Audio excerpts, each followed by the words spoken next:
যদি কোনো বইয়ের ব্যাপারে দাবি করা হয় যে সেটা আল্লাহ তাআলার আসমানি কিতাব, তাহলে সেই বইটাকে সময়ের পরীক্ষায় পাশ করতে হবে। অনেক আগেকার দিনগুলোতে বলা হতো অলৌকিক কাজের যুগ। আলহামদুলিল্লাহ, পবিত্র কোরআন হলো সর্বশ্রেষ্ঠ অলৌকিক। এরপরে পৃথিবীতে আসলো কবিতা আর সাহিত্যের যুগ। সে সময় মুসলিম আর অমুসলিম উভয়ই স্বীকার করত যে কোরআন এ পর্যন্ত পৃথিবীতে আসা সবচেয়ে শ্রেষ্ঠ সাহিত্যকর্ম। তবে বর্তমানে পৃথিবীতে চলছে বিজ্ঞান আর প্রযুক্তির যুগ। আসুন তাহলে দেখা যাক কোরআনের সাথে আধুনিক বিজ্ঞানের কোনো সাদৃশ্য আছে কি নেই। অ্যালবার্ট আইনস্টাইন বলেছেন, ধর্ম ছাড়া বিজ্ঞান হলো পঙ্গু, আর বিজ্ঞান ছাড়া কোনো ধর্ম সেটা অন্ধ। আপনাদের মনে করিয়ে দিই যে পবিত্র কোরআন কোনো সায়েন্সের বই না। SCIENCE কোরআনে আছে নিদর্শন বা সায়েন্স। SIGNS এতে আছে আয়াত। আর কোরআনে 6000-এরও বেশি সায়েন্স বা আয়াত আছে, যার মধ্যে হাজারখানেক আয়াতে বলা হয়েছে সায়েন্সের কথা। আজকের এই আলোচনার বিষয়বস্তু হলো কোরআন আর বিজ্ঞান নিয়ে। তাই আমি আজকে শুধু বিজ্ঞানের বিভিন্ন ঘটনা নিয়ে এই আলোচনা করব। এখানে কোনো বৈজ্ঞানিক অনুমান বা থিওরির কথা বলবো না, যেগুলোর কোনো প্রমাণ নেই সেগুলো বলবো না। আর আমরা সবাই জানি বিজ্ঞান অনেক সময় সিদ্ধান্ত বদলে ফেলে। মরিস বুকাইলির বইয়ের উত্তরে ডক্টর উইলিয়াম ক্যাম্বেল একটা বই লিখেছেন, the Quran and the Bible in the light off history and science. তিনি তার বইয়ে লিখেছেন দুই ভাবে আলোচনা করা যায়। একটা হচ্ছে একমত হয়ে আলোচনা, যেমন ধর্মগ্রন্থের সাথে বিজ্ঞানের সামঞ্জস্য নিয়ে আলোচনা করা। আরেকটা হলো ভিন্ন মতের আলোচনা, যেমন ধর্মগ্রন্থের সাথে বিজ্ঞানের বিভিন্ন রকম অসামঞ্জস্য নিয়ে আলোচনা করা। অসামঞ্জস্য নিয়ে ডক্টর উইলিয়াম ক্যাম্বেল সুন্দরভাবে বললেন। তবে আপনারা যদি কোরআনের কথা বলেন, আপনারা সেটা ভিন্ন মত হয়ে আলোচনা করেন অথবা একমত হয়ে আলোচনা করেন, যদি আপনারা যুক্তি মেনে চলেন। আর যদি আপনাদের ব্যাখ্যা করে বোঝানো যায়, তাহলে একজন মানুষও এটা প্রমাণ করতে পারবেন না যে কোরআনের কোনো একটা আয়াত আধুনিক বিজ্ঞানের সাথে অসামঞ্জস্যপূর্ণ কোনো কথা বলেছে। ডক্টর উইলিয়াম ক্যাম্বেল তার লেকচারে কোরআনের বেশ কিছু বৈজ্ঞানিক ভুলের কথা বলেছেন, আর আমার উচিত হবে এই যুক্তিগুলো তার খণ্ডন করা। তবে যেহেতু তিনি আগে লেকচার দিয়েছেন, আমি তার বেশ কয়েকটা যুক্তি খণ্ডন করব। তিনি বেশিরভাগ সময় যেগুলো নিয়ে কথা বলেছেন আমিও সেগুলো নিয়ে বলবো, যেমন ভ্রূণবিদ্যা, ভূতত্ত্ববিদ্যা। বাকিগুলো ইনশাল্লাহ পরে সময় পেলে সবগুলো যুক্তি খণ্ডন করব আমি ইনশাল্লাহ। আমাকে দুটোই করতে হবে। আলোচনার বিষয়ের উপর অবিচার করতে চাই না। বিষয়টা আধুনিক বিজ্ঞানের আলোকে কোরআন এবং বাইবেল। আমি কেবল একটা ধর্মগ্রন্থ নিয়ে বলবো না। ডক্টর উইলিয়াম ক্যাম্বেল মাত্র দু একটা কথা বাইবেল সম্পর্কে বলেছেন, আমি বাইবেল সম্পর্কে বলবো ইনশাল্লাহ, দুটো ধর্ম সম্পর্কে বলবো ইনশাল্লাহ। আজকের টপিকের সাথে অবিচার করব না। এখন পবিত্র কোরআন এবং আধুনিক বিজ্ঞান সম্পর্কে বলি। জ্যোতির্বিদ্যা বা অ্যাস্ট্রোনমি বলছে জ্যোতির্বিদরা কয়েক দশক আগে বর্ণনা দিয়েছেন কিভাবে এই বিশ্বজগৎ তৈরি হয়েছে। এটাকে বলা হয়েছে বিগ ব্যাং। তারা বলে যে প্রথমে বিশ্বের সবকিছু একটা বিন্দুতে ছিল, পরে বিস্ফোরিত হয়ে ছড়িয়ে পড়ে বিগ ব্যাং। এ থেকেই তৈরি হয় ছায়াপথ, তারা, সূর্য আর এই পৃথিবী। এই কথাটাই পবিত্র কোরআনে দেওয়া আছে। সূরা আম্বিয়ায় 30 নম্বর আয়াতে সংক্ষেপে বলা হয়েছে, আওয়ালাম ইয়ারাল লাযিনা কাফারু, অবিশ্বাসীরা কি দেখে না, আন্নাস সামাওয়াতি ওয়াল আরদা কানাত রাতকান ফাকনাহুমা, আকাশমণ্ডলী ও পৃথিবী মিশেছিল, অবশেষে আমি তাদের পৃথক করে দিলাম। চিন্তা করেন, এই কথাটা আমরা জানতে পেরেছি কিছুদিন আগে, আর কোরআন 1400 বছর আগে এই কথা বলে দিয়েছে। আমি যখন স্কুলে পড়তাম তখন শিখেছিলাম যে পৃথিবীর সাপেক্ষে সূর্য স্থির থাকে। পৃথিবী আর চাঁদ নিজ অক্ষের চারদিকে প্রদক্ষিণ করছে, কিন্তু সূর্য স্থির। তবে পবিত্র কোরআনের একটা আয়াত পড়লাম, সূরা আম্বিয়ার 33 নম্বর আয়াতে উল্লেখ করা হয়েছে, হুয়াল্লাযী খালাকাল লাইলা ওয়ান নাহারা, আল্লাহ সৃষ্টি করেছেন রাত্রি এবং দিবস, ওয়াশ-শামসা ওয়াল কামার, সূর্য এবং চন্দ্র, কুল্লুন ফি ফালাকি ইয়াসবাহুন, এদের প্রত্যেকে নিজ নিজ বলয় এবং কক্ষপথে বিচরণ করে। এখন আলহামদুলিল্লাহ আধুনিক বিজ্ঞান কোরআনের এই কথার সাথে একমত। কোরআনে যে আরবি শব্দটা বলা হয়েছে সেটা ইয়াসবাহুন, অর্থ চলন্ত কোনো কিছুর গতি। যখন সৌরজগতের কথা বলা হচ্ছে, এটার অর্থ নিজ অক্ষের চারপাশে প্রদক্ষিণ করা। তাই কোরআন বলছে সূর্য এবং চাঁদ গতিশীল, তারা নিজ কক্ষ এবং অক্ষের চারপাশে ঘোরে।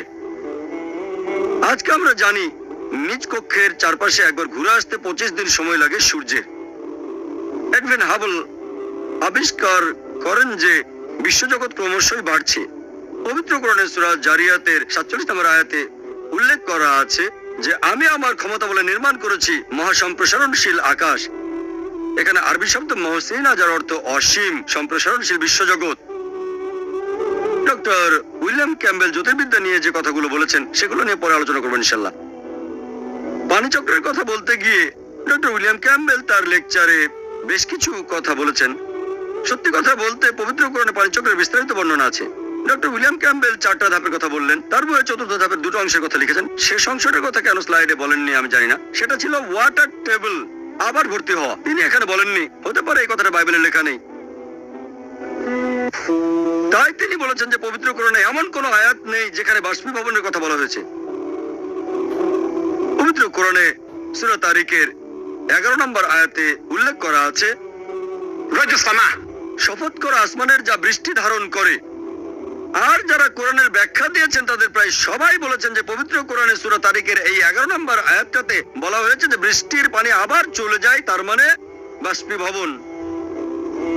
ডক্টর উইলিয়াম ক্যাম্বেলের মতো যারা আরবি জানেন তারা বলতে পারেন কেন আল্লাহ তাআলা একথা বলেননি যে অর্থাৎ আসমান থেকে বৃষ্টিকে ফিরিয়ে দেওয়া হয়। আল্লাহ নির্দিষ্ট করে কথাটা বলেননি কেন? এখন আমরা জানি কেন আল্লাহ এই কথাটা কোরআনে উল্লেখ করেননি। কারণ এখন আমরা জানতে পেরেছি যে আয়নোস্ফিয়ার হলো পৃথিবীর বায়ুমণ্ডলের একটা স্তর। এই আয়নোস্ফিয়ার থেকে বৃষ্টির পাশাপাশি আরো অনেক বস্তু আর শক্তি এই পৃথিবীতে প্রবেশ করে, তার মধ্যে মানুষের জন্য উপকারী অনেক কিছু আছে। আকাশ থেকে শুধু বৃষ্টিই আসে না, আমরা এখন জানি আকাশ থেকে টেলিফোন আর টেলিভিশনের বিভিন্ন তরঙ্গ আসে। এটা দিয়ে আমরা টিভি দেখি, যোগাযোগ করতে পারি, আমরা রেডিও শুনতে পারি। এছাড়াও মহাবিশ্ব থেকে বিভিন্ন রকম ক্ষতিকর রশ্মি আসে, এগুলোকে আয়নোস্ফিয়ার শুষে নেয়। যেমন ধরেন সূর্যের আলোর অতিবেগুনি রশ্মিকে আয়নোস্ফিয়ার শুষে নেয়। এইরকম না হলে পৃথিবীর বুকে মানুষ জাতি বেঁচে থাকতে পারতো না। তাই আল্লাহ সুবহানাহু ওয়া তাআলা মহান, অনেক বেশি সঠিক যখন তিনি বলেন যে আসমান বৃষ্টিকে ধারণ করে। এছাড়া আসমানে ধারণ করা অন্যান্য বস্তুর কথাও কোরআনে বলা হয়েছে। এজন্য আমার ভিডিও ক্যাসেট দেখুন, কোরআনে পানিচক্রের বিস্তারিত বর্ণনা দেওয়া আছে। ডক্টর উইলিয়াম ক্যাম্বেল বাইবেল সম্পর্কে যা বলেছেন 1 নম্বর স্লাইডে তিনি প্রথম আর তৃতীয় ধাপের কথা বলেছেন, তারপর দ্বিতীয় ধাপ যে বৃষ্টিকে তুলে নেওয়া হয়, তারপর আবার পৃথিবীর উপর বৃষ্টিপাত হয়। এটা আসলে খ্রিস্টপূর্ব 7ম শতাব্দীতে থেলস অফ মিল্টাসের মতবাদ। তিনি ভেবেছিলেন সমুদ্রের পানিকে বাতাস তুলে নেয়, তারপর পৃথিবীতে বৃষ্টিপাত হয়। এখানে মেঘের কোনো উল্লেখ নেই। দ্বিতীয় উদ্ধৃতি দিতে গিয়ে ডক্টর ক্যাম্বেল বলেছেন প্রথমটা হলো তার মতে বাষ্পীভবন। আমিও সেটা মানলাম, বাইবেলের সাথে একমত হয়ে আলোচনা করতে আমার কোনো আপত্তি নেই। তারপর বৃষ্টিপাত হয়, তারপর মেঘ তৈরি হয়। এটা কিন্তু সম্পূর্ণ পানিচক্র নয়। আলহামদুলিল্লাহ, পবিত্র কোরআনে পানিচক্রের কথা একেবারে বিস্তারিত ভাবে বলা হয়েছে, অনেক আয়াতে আছে। কিভাবে পানি উপরে উঠে বাষ্প হয়, তারপর মেঘ তৈরি হয়, মেঘগুলো একসাথে জড়ো হয়ে একে অন্যের সাথে ধাক্কা খায়, বিদ্যুৎ চমকায়, বজ্রপাত হয়, তারপর বৃষ্টিপাত হয়, বাষ্প থেকে মেঘ, মেঘ থেকে বৃষ্টি, আবার বাষ্পীভূত। আলহামদুলিল্লাহ, একেবারে বিস্তারিত। পবিত্র কোরআনের অনেকগুলো আয়াতে পানিচক্রের কথা বিস্তারিত বর্ণনা দেওয়া হয়েছে। সূরা নূরের 43 নম্বর আয়াতে বলা হয়েছে, সূরা রুমের 48 নম্বর আয়াতে বলা হয়েছে, সূরা আল জুমারের 21 নম্বর আয়াতে বলা হয়েছে, সূরা আল মুমিনুনের 18 নম্বর আয়াতে বলা হয়েছে, সূরা রুমের 24 নম্বর আয়াতে বলা হয়েছে, সূরা আল হিজরের 22 নম্বর আয়াতে বলা হয়েছে, সূরা আরাফের 57 নম্বর আয়াতে বলা হয়েছে, সূরা রাদের 17 নম্বর আয়াতে বলা হয়েছে, সূরা ফুরকানের 48 ও 49 নম্বর আয়াতে বলা হয়েছে।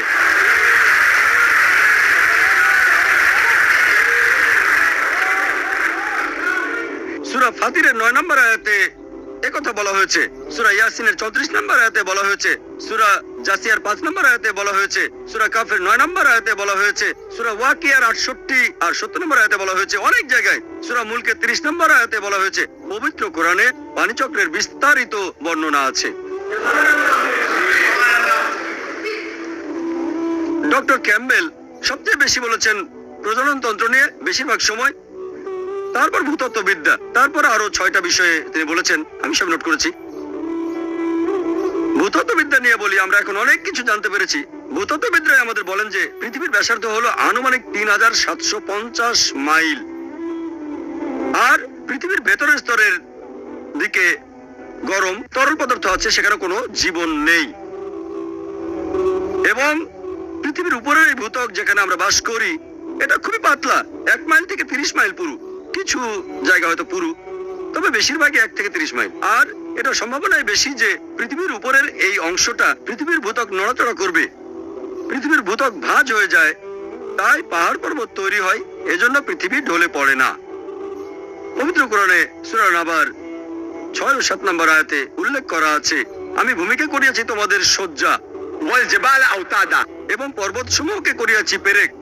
কোরআনে কথা বলেনি যে পাহাড়গুলোকে কিলক বানিয়ে ছোড়া হয়েছে। পাহাড়গুলো কিলক, আরবি শব্দ আওতাদ অর্থ কিলক বা তাঁবুর খুঁটি। আজকের দিনে আমরা জানতে পেরেছি, আধুনিক ভূতত্ত্ববিদ্যা বলে যে পাহাড় পর্বতের গভীর শিকড় থাকে।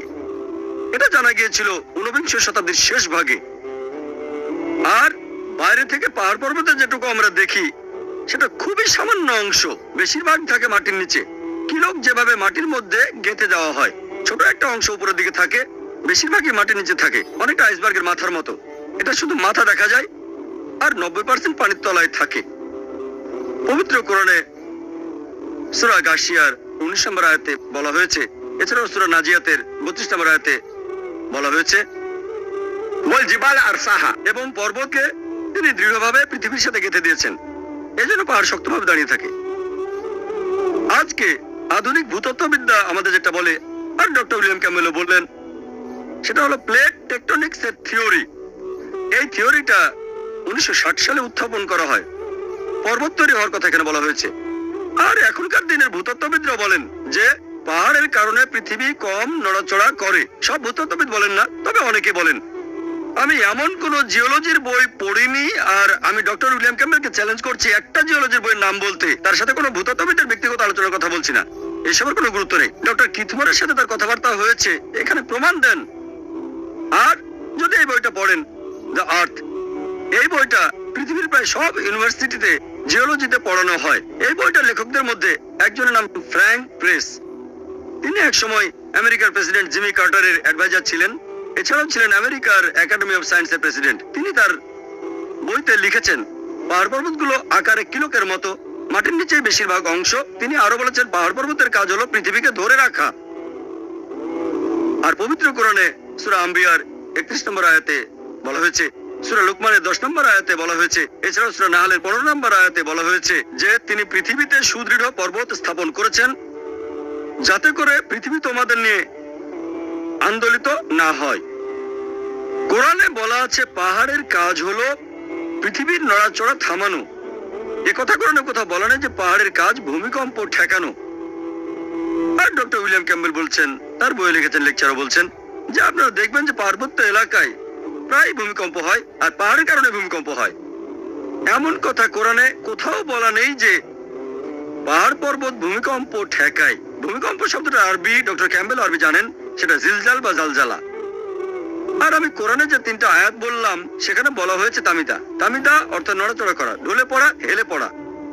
পবিত্র কোরআনে সূরা লুকমানের 10 নম্বর আয়াতে বলা হয়েছে, এছাড়াও সূরা নাহলের 15 নম্বর আয়াতে বলা হয়েছে, তিনি পৃথিবীতে সুদৃঢ় পর্বত স্থাপন করেছেন যেন পৃথিবী তোমাদের নিয়ে আন্দোলিত না হয়। শব্দটা তামিদা বিকুম, নড়াচড়া করা। বলা হচ্ছে যদি পৃথিবীতে পাহাড় পর্বত না থাকতো, আপনারা চলাফেরা করলে, তখন আপনারা নড়াচড়া করলে পৃথিবীও আপনাদের সাথে নড়তো। আমরা কোনো দিকে হেলে পড়লে পৃথিবীর সেদিকে হেলে পড়তো। আর আমরা জানি যে আমরা যখন পৃথিবীতে নড়াচড়া করি, পৃথিবী কিন্তু নড়ে না। আর ঠিক এই কারণেই ডক্টর ফ্র্যাঙ্ক প্রেসের মত অনুযায়ী আর সৌদি আরবের ডক্টর নাজ্জাতের মতে তিনি কোরআনের ভূতত্ত্ববিদ্যা নিয়ে পুরো একটা বই লিখেছেন। কোরআনের ভূতত্ত্ববিদ্যা, সেখানে ডক্টর ক্যাম্বেলের প্রায় প্রত্যেকটা প্রশ্নের উত্তরই আছে বিস্তারিত। আর ডক্টর উইলিয়াম ক্যাম্বেল তার বই লিখেছেন, যদি পাহাড় পর্বত পৃথিবীর নড়াচড়া ঠেকায়, তাহলে পার্বত্য এলাকায় এত বেশি ভূমিকম্প হয় কেন? আমি বলেছি কোরআনে এমন কথা বলা নেই যে পাহাড় পর্বত ভূমিকম্প ঠেকায়। ভূমিকম্প হলো জিলজাল। আর অক্সফোর্ড ডিকশনারিতে বলা হয়েছে যে ভূমিকম্প হয় পৃথিবীর ভূত্বকে